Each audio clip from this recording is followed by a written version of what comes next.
Hello and welcome to Basketball Talk Pro. My name is Ron Ekker.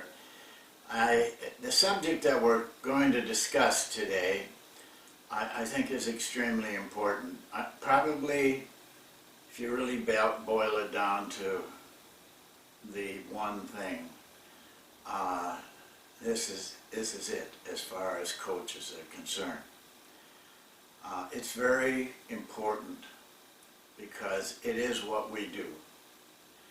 What we do is to get our players to do what we want them to do under game conditions.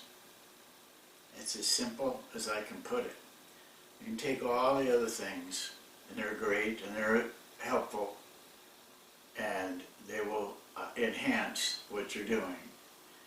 But it all goes for naught if your players don't do it the way you want them to do it, and the way you've showed them to do it. Well, last night, I had a chance to watch a game, and that's the reason I guess I'm talking to you today about this subject, because I watched one of Joe Lopez's girls team that he took over, play, and I just want you to know he's done a tremendous job. He took over a team that had only won 2 games last year. He has the same players, basically, and they're already 3-2 on 5 games, and I'm sure the season's going to be a very excellent one. Well, here he sat on his bench, shirt and tie on. He looked like a professional. It could have been a lawyer, it could have been a doctor, it could have been an investment broker, but he reeked of professionalism. On the other side was a young guy.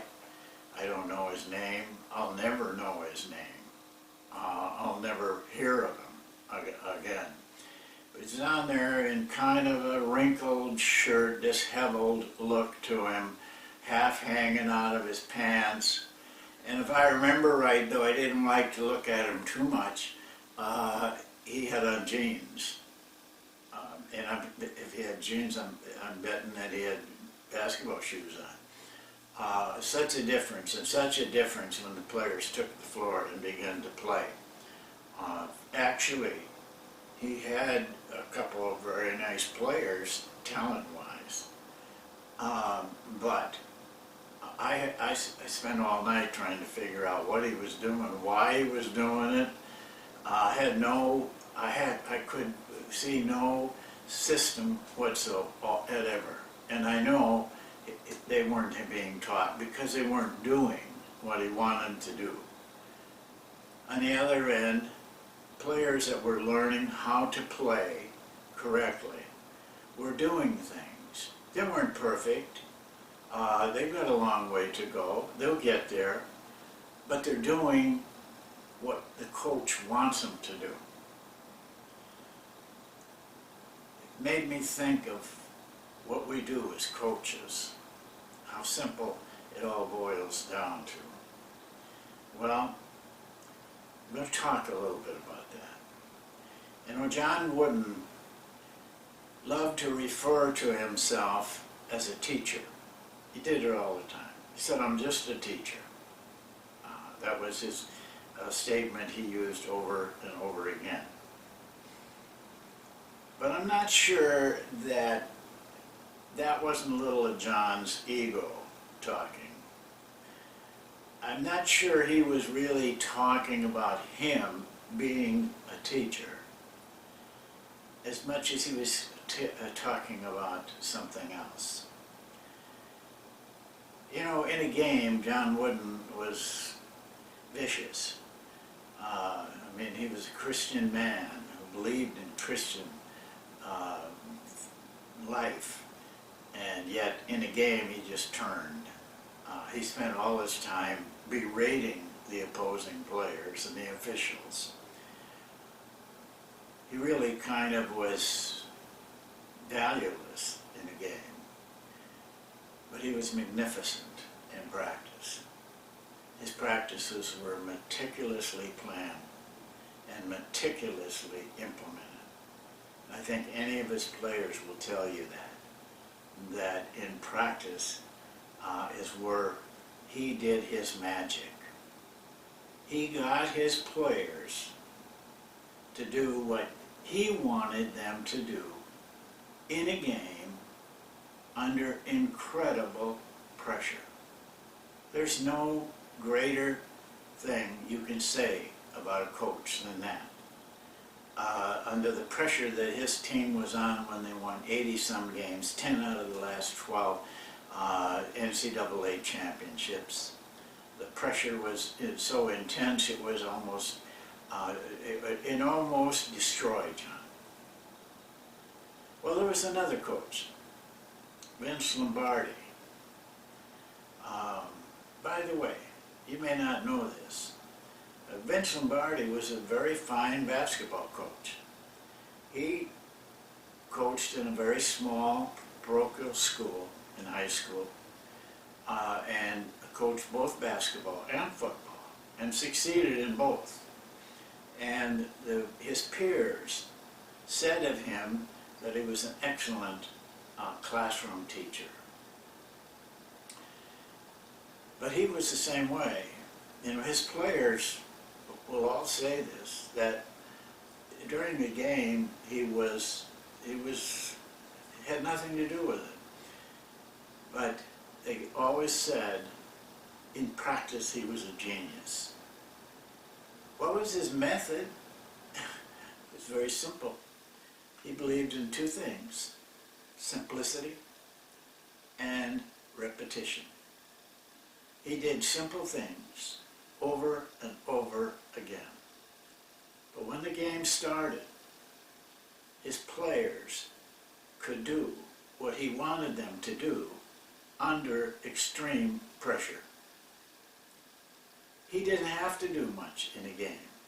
And it's probably better that he and Wooden didn't do that much in a game, because they allowed their players to play. They had done their work. They had done their work when the lights weren't on, when the band wasn't playing. When they did their remarkable work year after year, day after day, time after time. And this is why, I wanted to speak to you about this subject, because we really aren't teaching. We're showing players how to learn. And in doing so, we learn a lot ourselves. We grow as people and as coaches. How do we do it? How do we get players to do what we want them to do? It's nice to talk about it. A lot of nice things. But how do we do it? You have to have a model. You have to have something to follow. You have to have something that's bigger than you, that you follow and that you use as your model. Well, I'll give you the model. We'll give it to you right now. It's over 2,000 years old, this model. But it stood the test of time all the time. A man by the name of Confucius said it. You've heard me say it if you listen to these a number of times, but I'm going to repeat it. I'm going to repeat it over and over again, many times in these videos, because to me, it's the best thing I've ever seen that tells us what we do. Here's what he said, very simply. This is Confucius' words. Tell me, and I'll forget it. Show me, and I may remember a little. Involve me, and I'll understand. That's what Lombardi did. That's what Wooden did. That's what Phil Jackson did. That's what Dean Smith did. And that's something you can do. That simple little, three simple little statements. Tell me and I'll forget. Show me and I'll remember a little. Involve me and I'll understand. And if you don't understand those three statements, you have a lot of work to do with yourself. Because before you can understand those words, your players aren't going to understand you. Very simple. I'd like to summarize what I've been trying to get across to you. I'd like to say in my humble way, because it is pretty humble,